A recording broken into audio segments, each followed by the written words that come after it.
Ce drama serait donc le meilleur drama de l'année, voire de la décennie selon certains.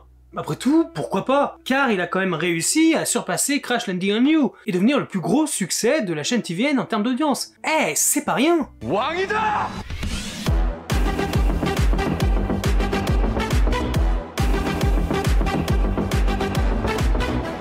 Wow. Hello, on se retrouve pour parler du drama coréen Queen of Tears disponible sur Netflix. C'est le drama qui marque le retour de Kim So-yeon d'un côté et de Kim Ji-won de l'autre. Nous révélons même par la même occasion que c'est à cause de ce drama de Queen of Tears qu'elle n'a pas pu remplir dans son rôle pour la saison 2 d'Ardal Chronicle. En tout cas, si on en croit les anecdotes de tournage et niveau date, ça colle, puisque Queen of Tears, c'est presque 2 ans et demi de préparation de tournage. Bah du coup, je lui en veux pas trop. Maintenant, reste juste à savoir si c'est la même histoire pour Son Joong-ki. Mais bon, c'est pas vraiment le sujet. Baek Hyun-woo, talentueux directeur juridique, est marié depuis 3 ans avec son épouse, Ong Ha-in, héritière Chaebol et reine du principal conglomérat coréen, Queen's Group. Leur histoire d'amour digne de Cendrillon a passionné le pays entier et chacun ou chacune les envie. Hélas, suite à diverses raisons et des éléments indépendants de leur volonté, leur mariage bat de l'aile, au point que Hyun-woo souhaite demander le divorce et retrouver sa liberté. Mais au moment où il trouve le courage de parler à sa femme, Ha-in lui apprend qu'il ne lui reste plus que 3 mois à vivre. Devant cette annonce, leur vie est fortement remise en question. Mais vont-ils pouvoir rester unis et y faire face ensemble, ou au contraire, cela aura-t-il raison de leur couple? Comment Queen of Tears a-t-il pu autant plaire? Après tout, beaucoup vous le diront que pour eux c'est un énième drama rempli de clichés vus et revus. Des clichés qui s'enfoncent de plus en plus jusqu'à la caricature lors d'épisodes beaucoup trop longs. Eh bien, permettez-moi de vous dire que je ne suis absolument pas d'accord. Là où on pouvait être en droit de s'attendre à un drame comédie romantique Chaebol classique, dans le genre du riche héritier, d'une famille tombant amoureux d'une petite prolétaire et qui vont devoir faire en sorte, ensemble, que leur amour soit accepté par la famille du héros. Et bien là, pas du tout. En fait, si...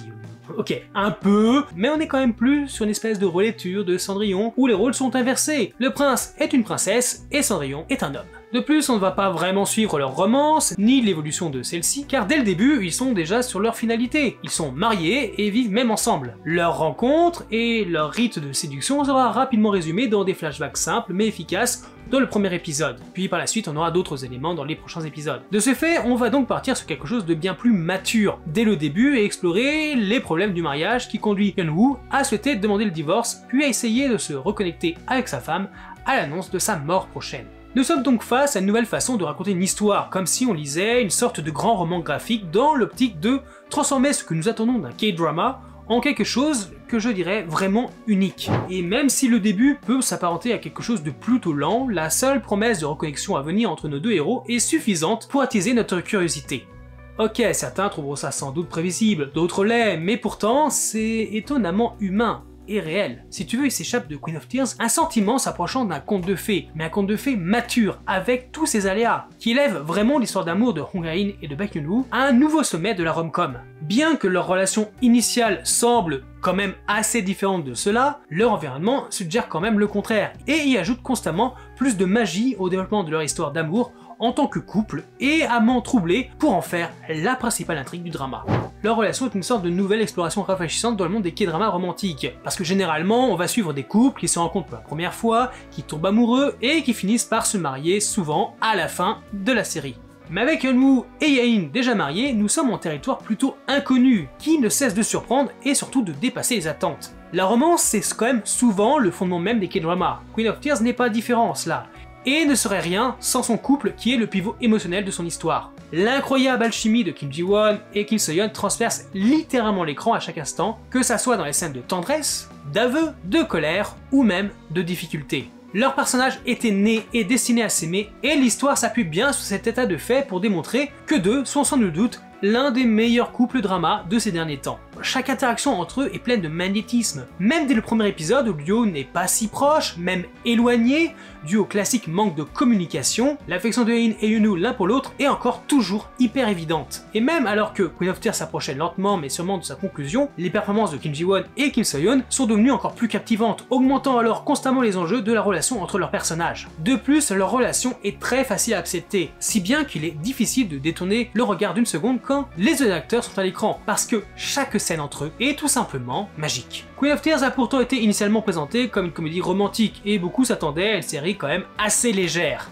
mais ça ne voulait pas pourtant dire que le drama ne s'appuyait que sur des éléments comiques. Et en cela, il va faire constamment de son mieux pour équilibrer son histoire tragique avec des petits moments de comédie, faisant en sorte que ces nuances sombres ne paraissent pas trop accablantes, mais aussi que ces véritables scènes de déchirement aient un véritable impact. Le résultat est que Queen of Tears est une histoire d'amour et de vie réelle enveloppée dans les quelques pièges inévitables des K-dramas. C'est pas cool, mais il y a forcément des choses auxquelles tu ne pourras jamais faire l'impasse. En plus, à côté de ça, les sous-intrigues de Queen of Tears sont tout aussi passionnantes et aident à maintenir l'engagement envers lui sur chacun des épisodes. Chacune va ajouter de nombreux détails, développer le lore ou l'identité des personnages, tout en aidant à développer l'histoire globale en quelque chose d'incroyable à regarder. La lutte de pouvoir entre la famille Hong, Yoo-yeon-sun et Mo-Seo permet d'explorer autre chose que la romance dans le drama, ajoutant un certain réalisme sur les travers humains de toujours envier autrui pour sa réussite ou ses possessions, qu'elles soient matérielles ou personnelles. Je veux dire, humaine. Ceci dit, je me pose quand même la question sur la nécessité d'incorporer des méchants dans cette histoire. En tout cas, surtout sur la partie romance. L'histoire de Ain et Honu n'a pas forcément besoin de méchants, tellement ils ont de choses à gérer. Pas plus qu'elle n'a besoin véritablement d'un triangle amoureux. De ce fait, Eun-soo n'a que très peu de légitimité dans ses interventions. Bon, ok, en fait, pas totalement. Je dirais que sur la première partie, oui. Il apportait un truc, il ajoute vraiment un froid bien nécessaire à la série, et va s'éloigner du traitement habituel de son genre de personnage, pour se présenter comme un antagoniste vraiment vindicatif. Mais dès la deuxième partie, le personnage n'a vraiment plus lieu d'être. Mais ça, je vais en reparler plus tard. En fait, Queen of Tears, même si on cherche à nous convaincre de beaucoup de choses, derrière sa légèreté, on est vraiment sur une tragicomédie, comme rarement vu, qui va interpeller. Il aborde des thèmes graves, dont la mort, et nous fait passer par un nombre d'états capables de déclencher pas mal de critiques gratuites sur sa composition et construction qui ne peut pas être forcément au goût de tout le monde. Chacun est différent et appréhende un visionnage de sa façon à lui. Et pourtant, il y en a pour tous. Il y a suffisamment d'humour, de romance, de jalousie, de politique familiale et de drame pour remplir les épisodes, car malgré ce qu'on peut croire en regardant la durée de chacun d'entre eux, il ne comporte que très peu de longueur. La série est incroyable puisqu'elle va donner du temps à tout le monde, aussi bien pour toute la famille de Honu que celle de Hein. Le drama est vraiment hyper généreux sur ce point, et ça j'aime. J'ai vraiment adoré, à partir du moment, suivre la famille Hong, devoir s'acclimater avec l'attrait des choses simples, loin de leur villa, garde-robe de luxe et séances de spa pour juste vivre aux côtés de gens positifs et sincères, ce qu'ils ne connaissaient pas forcément. Ainsi, leur évolution est vraiment adéquate, car ils se remettent en question sur leur passé et leur avenir, surtout la mère de Hein qui fera un magnifique mea culpa en sachant sa fille mourante, sans vouloir alors de l'avoir dédaigné toutes ces années. L'actrice qui l'incarne sort vraiment de la coquille de la mère Chabol névrosée pour s'éveiller à l'identité d'une mère sincère avec sentiment pour chacun de ses enfants. Je n'aurais jamais cru qu'on verrait ça. Qu'on aime ou qu'on déteste chacun des personnages, il faut dire qu'il n'y a pas de maillon faible dans le casting de Queen of Tears. Tous les membres de ceux-ci, comme Kim Jong-ham ou Na Yeon-hee par exemple, offrent des performances vraiment exceptionnelles et participent vraiment à faire avancer le récit de Queen of Tears. Pour parler de certains, la performance de Kwon Do-yeon aurait très bien pu tomber dans le mélodramatique à de nombreuses occasions. Mais non, il attaque parfaitement la naïveté de Hong So-chol, ce qui rend ces moments plus sombres encore plus poignants. À mon sens, c'est sans doute le personnage qui a la plus belle évolution. Sa force et sa sincérité, son grand cœur et l'amour pur qu'il porte à sa femme et à son fils, même quand il connaîtra la vérité. C'est un homme enfant poignant qui a su attendrir et montrer ce qu'est le véritable amour. À ses côtés, Lee Jo-bin, qui est l'une de mes actrices coup de cœur depuis bien longtemps. J'aime vraiment cette femme et ses interprétations toujours justes. Son personnage, Sendai, ne m'a aucunement dupé à aucun moment sur ses véritables sentiments. Sa sincérité, ses remords, sa remise en question, tout était parfaitement équilibré chez elle et intervenait toujours au bon moment. Il y a juste une seule décision sur son personnage auquel je n'adhère pas du tout, et que je ne comprends vraiment pas. Ça me semble tellement hors sujet que j'ai pas pigé pourquoi l'avoir construit ainsi. Mais que ce soit Lee Jo-bin ou Kwon Do-yeon, pitié, qu'ils soient les personnages principaux un jour. Leur talent est immense, c'est du gâchis de ne pas les faire encore plus briller. Parlons quelques instants et rapidement du caméo exceptionnel auquel nous avons eu droit en la personne de Sung Joong-ki revenant en tant que Vincenzo Casano. Honnêtement, je le dis direct, c'est tellement couillu et juste génialissime. L'idée même d'incorporer le personnage et ainsi faire comprendre que les deux dramas appartiennent au même univers me fait vraiment kiffer. Sans parler du référencement, quand l'ami de Yeon-woo essaye de lui parler de lui, faisant alors référence au précédent rôle de Sung Joong-ki. Dans le sens où il est l'héritier d'un Chabol, Reborn Rich, un militaire venant d'un pays lointain, des Son of the Sun, qu'il vient de l'espace, Space Sweeper, ou alors qu'il est un loup-garou, a River Boy. Moi j'ai vraiment kiffé, c'était juste génialissime, et j'ai pas compris les retours hyper négatifs sur son caméo. Pourquoi vous prenez la tête? c'est du fan service, c'est juste pour faire plaisir. Sanjaki et Kim Ji-won sont amis depuis des années, c'est un trip, c'est un délire, peut-être c'est pas au goût de tout le monde, mais c'est juste là pour faire plaisir. Il faut pas chercher une utilité. Vous faites pas chier, arrêtez de réfléchir, de suranalyser, kiffez. En tout cas, malgré tout ce qu'on pourra dire, Queen of Tears propose vraiment un large panel de personnages au public qui, au fil de son visionnage, pourra choisir qui aimer ou qui mépriser. Chacun a toujours la possibilité de briller et de se développer, permettant alors au public de se connecter avec les personnages qu'il voit à l'écran et de se sentir concerné pour leur succès ou leur disparition. Mais ce que le drama fait surtout très bien, c'est d'utiliser son récit axé sur le caractère des personnages pour séduire un public plus jeune et intéressé à l'ère du contenu rapide, abrégé, fast-food. Queen of Tears cible donc un public assez vaste, donc comme je le disais, les jeunes au travers de mèmes ou des clips plutôt que d'être liés par un récit. D'ailleurs, Yoon Seo-jin, qui est un professeur de littérature coréenne à l'Université nationale de Cheongnam, a déclaré ceci au Korean Times. La façon dont Queen of Tears met en valeur ses personnages reflète sa stratégie percutante et à succès. À l'ère de la forme abrégée, les consommateurs manifestent plus d'intérêt pour des épisodes centrés sur les personnages, que dans une structure narrative centralisée axée sur le message.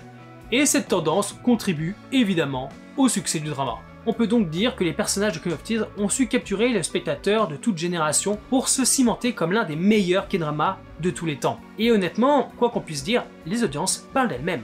Queen of Tears pouvait très facilement s'enfoncer dans le mélodramatique, mais chaque moment est représenté par une belle authenticité par le casting de la série. Ceci combiné à un script quand même incroyablement bien écrit et à une progression émotionnelle impressionnante. La majorité des meilleures scènes viennent de moments les plus puissants où les larmes pleuvent. Et...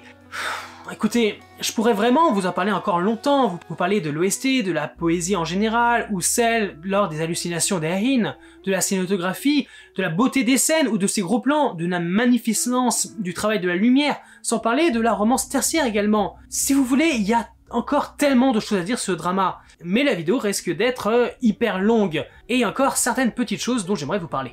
Vous l'avez compris, je suppose, j'ai vraiment apprécié Queen of Tears, mais pourtant, malgré la qualité générale inhérente du drama, on tombe malheureusement en deuxième partie sur des trop gros clichés faciles. Disputes assez inutiles, perte de mémoire, course-poursuite et j'en passe. Mais tu vois, honnêtement, malgré que ça a ou va saouler pas mal de gens, bah en fait, moi je m'en fiche. Pour moi, personnellement, c'est pas ça que je n'ai pas pu m'empêcher de lui trouver comme défaut. Alors attention, pas vraiment défaut. Je dirais plutôt que c'est des éléments qui m'ont un peu gêné. 3 fois rien, hein. C'est plus du chipotage qu'autre chose. Disons que ces éléments dont je vais vous parler auraient pu être transformés, améliorés ou même supprimés. Alors en fait, tous ces éléments appartiennent, je dirais, au même groupe. Un groupe que j'appellerais le drama qui en fait trop, ou parfois pas assez. Commençons déjà par notre héros. Honnêtement, je l'adore. Je l'ai kiffé du début à la fin. Mais pourtant, il faut bien dire qu'il y a un petit souci le concernant. Baek Eun-woo est Superman. Il a tout fait, il sait tout. Le gars a fait son service militaire dans les unités spéciales. Il est capable de tirer à bout portant entre les deux yeux d'un sanglier qui te charge. Il était champion de boxe. Il est capable de battre, roxer, laminer la tronche de 10 mecs 2 fois plus grands ou plus gros que lui et s'en tirer avec quelques égratignures. Le gars se fait renverser par une bagnole. 5 minutes plus tard, il se relève pour aller à la poursuite de sa dulcinée. Sans parler du fait que pour la protéger, il se prend une balle de fusil en plein dans le dos. Alors, mis comme ça, voilà, un peu partout dans le drama, ok, ça prouve que cet homme est incroyable, il est tout pour l'amour, mais si tu le mets bout à bout, ça fait beaucoup. Mec, t'es Superman, je te kiffe, mais c'est légèrement un peu irréaliste, hein, cette histoire. Autre chose qui n'est, dans ce cas-là, pas irréaliste, mais juste pathétiquement inutile, c'est le méchant. Comme je le disais plus tôt, certes en première partie du drama, il apportait quelque chose. Ce côté un peu froid, un peu terne, un peu dangereux, mais après en deuxième partie, eh bien, il ne sert plus à rien. Il va devenir pathétique parce que on sait pertinemment à chacune de ses apparitions, à chacune de ses actions, qu'on ne croit pas un seul instant, vraiment un seul instant, au fait qu'il arrivera à ses fins. Le gars, c'est juste une victime de la maladie de l'amour, ou autrement appelée l'imérence. Allez, un petit point culture, la limérance, c'est quand tomber amoureux devient une obsession. Elle est la conséquence d'une attirance romantique pour une personne liée à l'extrême et d'un besoin anxieux d'être dans un amour réciproque. La définition de la limérance est liée au symptôme d'un trouble obsessionnel compulsif, dans le sens où il s'agit d'un état involontaire avec des pensées et des comportements obsessionnels et intrusifs. La limérance produit également une peur totale du rejet, ainsi que des états extrêmes de labilité émotionnelle. De plus, selon les experts, ce désordre psychologique peut durer très longtemps, voire se présenter pendant des décennies si aucune solution n'est recherchée. Unsung est victime de cette maladie mentale. Et c'est fou à quel point, en fait, il ne se rend pas compte. Enfin bon, il peut pas s'en rendre compte parce que, voilà, il a une obsession, mais nous, on s'en rend compte qu'on sait pertinemment, en voyant les choses se faire, que ça ne peut pas marcher et que ça ne marchera jamais, même quand il conçoit un plan machiavélique pour remplacer Anu dans les souvenirs de Hein et réinventer leur histoire. Genre par exemple, c'est lui qui a sauvé, c'est comme ça qu'il a récupéré le collier, c'est complètement faux. C'est lui qui a fait ci, c'est lui qui a fait ça, c'est complètement faux. Et le pire dans tout ça, nous on n'y croit pas, mais dans le drama non plus, personne n'y croit. Les infirmières en Allemagne, qui sont là en train de discuter sur le couple, et qui disent bien, non mais ça se voit qu'ils sont pas en couple, hein. Là on sent bien que c'est un amour à sens unique, elle veut pas de lui, et lui il est complètement fou d'elle, mais elle s'en fout complètement. Même des étrangers, des Allemands, hein, des Européens, savent, juste en les regardant, en ne parlant pas leur langue, que quelque chose ne va pas, que c'est factice. Tu ne servais à rien. Autre chose que je n'ai pas compris, qui ne sert pas à grand chose, parce qu'en fait c'est un gros manque, de lore, ou plutôt de background, c'est le vol de Queen. Les méchants ont construit pendant des années un plan pour s'accaparer le groupe Queens. Ok, très bien, mais pourquoi? Je veux dire, est-ce que l'instigatrice de ce coup d'état, de cette OPA, a quelque chose contre le groupe Queens? Est-ce qu'elle veut se venger? Est-ce qu'en fait elle était amoureuse du président et elle n'a pas apprécié de se faire rembarrer pour une autre et du coup elle se venge en s'insérant dans la famille et en manipulant le président, mais en le montant contre ses enfants et tout ça. Moi j'ai pas compris, à moins que j'ai loupé un truc. Est-ce que c'est juste une envie, voilà, un truc égoïste, parce qu'elle veut vivre paisiblement avec un tas de pognon, être la grande chef d'un conglomérat? Bah on sait pas, on sait rien. Autant le drama est une réussite en termes de romance, en termes de beaucoup de choses, autant c'est un gâchis en termes de construction, j'allais dire, dans l'intrigue, mais négative. C'est juste un vol pour un vol, c'est tout. Quand je parle que le drama n'en fait pas assez, ben c'est dans ces éléments-là. Ou encore, dans la perte de mémoire de Hein. Hein finit par se faire opérer pour qu'on lui sauve la vie. Mais l'un des effets secondaires qui peut intervenir, c'est le fait qu'elle perde sa mémoire à long terme. Donc ça veut dire que toute sa vie lui sera complètement effacée. C'est l'un des effets secondaires qui peut advenir. Pourquoi faut forcément qu'elle perde la mémoire? Et ce qui me saoule encore plus, techniquement, dans ce genre d'histoire, le personnage finit par retrouver la mémoire d'une façon ou d'une autre, en ayant un déclic, tout ça. Or c'est pas le cas. Jusqu'à la fin du drama, elle ne retrouvera jamais sa mémoire. Certes, elle a lu son cahier où elle a écrit tout ce qui s'est passé dans sa vie, elle a décrit sa relation avec Anu, sa vie, ses parents, tout autour d'elle. En rien, cela va vraiment être le déclic pour qu'elle se souvienne de tout. Elle va se souvenir de bribes par-ci, par-là, mais jamais de l'intégralité de son histoire. Elle va lire qu'elle n'a jamais été présente vraiment pour Anu contre sa famille, mais surtout elle va se souvenir de l'élément le plus tragique, le plus triste de son histoire, qui est le moment où les deux se sont fâchés, ont arrêté de communiquer lors de sa fausse couche. Et tu vois, ce genre de souvenir, pour moi, c'était vraiment le pur déclic pour que tout lui revienne en tête et que l'amour explose. Alors certes, elle a oublié là, mais là, elle se souvient toujours que son seul grand amour, c'est Eunwoo. Et c'est beau. Mais après, le truc, c'est que vu qu'elle se souvient pas, elle va reconstruire ses souvenirs, donc ils vont finir par se remarier, et là enfin ils vont avoir un enfant, et ils vont vivre paisiblement ensemble jusqu'à la fin de leur jour. C'est beau, j'adore, mais honnêtement, comme je le dis, soit t'en fais trop, soit t'en fais pas assez, mais ne fais pas dans la demi-mesure. Prends des décisions. Hein aurait dû se souvenir de toute sa vie. C'est peut-être facile dit comme ça, mais le fait que déjà elle ait comme effet secondaire la perte de mémoire alors que c'était juste une possibilité et pas une réalité, ça aussi c'est facile. Tu vois ce que je veux dire? Bon après il y a aussi des petits trucs passés sous silence dont on nous parle par-ci, par-là, sans vraiment développer, genre les épouses ou maris des frères et sœurs de Eunwoo. C'est pas trop grave, c'est pas hyper important, là c'est plus de la curiosité. En tout cas tout ça, ces petits reproches, c'est mon avis, mes préférences personnelles. Parce que, je le redis, le drama se tient de A à Z et est extrêmement plaisant à suivre, et ça sera très longtemps un excellent souvenir de visionnage qu'il faut vraiment, mais vraiment savourer. Par contre, vous allez rire, mais à l'instar de son titre, Queen of Tears ne m'aura pas fait tant pleurer que ça. Alors attention, oui, j'ai été quand même souvent ému devant les manifestations d'amour, de courage, de force de nos personnages, mais de là à chialer comme une madeleine, comme par exemple devant l'épisode du petit chien dans Tobolo, quand même pas. Moi j'en suis pas arrivé à ce stade-là. Mais si vous voulez, j'ai quand même un peu craqué. J'ai vraiment craqué qu'au dernier épisode, et sa partie épilogue. Tu sais, sur le 50 ans plus tard. Alors peut-être est-ce que c'était dû à la fin de ce long week-end de 5 jours que j'ai vraiment apprécié, au fait que j'avais pas du tout envie de retourner bosser le lendemain, ou tout simplement parce que c'était juste beau, émouvant, poétique et quand même assez profond. En tout cas, ça m'a quand même fait un fort passement au cœur, car je pense que je voulais pas revoir ça, car ça signifiait vraiment que le drama était fini. Bien fini.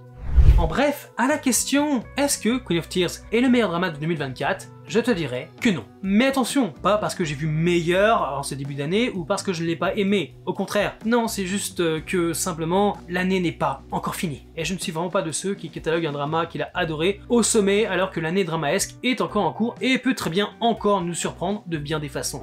Je te rassure cependant, il sera très bien classé dans mon top de fin d'année. Mais de là à lui donner la première place, c'est bien trop tôt pour le dire. Queen of Tears est un excellent drama qui sait jouer avec les clichés, l'assume complètement et s'en amuse même. C'est un drama qui est rempli de surprises, aucunement ennuyeux même si parfois il en fait trop pour pas grand chose. Il est porté sur une relation maritale complexe, la famille et la découverte de soi au travers des aventures de ces personnages qui apprendront tous une leçon en fin de compte. Mais surtout, Kim So-yoon et Kim Ji-won ont montré qu'avec ce projet, ils étaient véritablement au sommet de leur art. S'il y a bien une raison indubitable de regarder Queen of Tears, qui en fait un incontournable, c'est bien pour ce duo qui te fera passer par toutes les émotions possibles. N'hésite pas à me dire si tu l'as vu, si tu comptes le voir ou si je t'ai donné envie.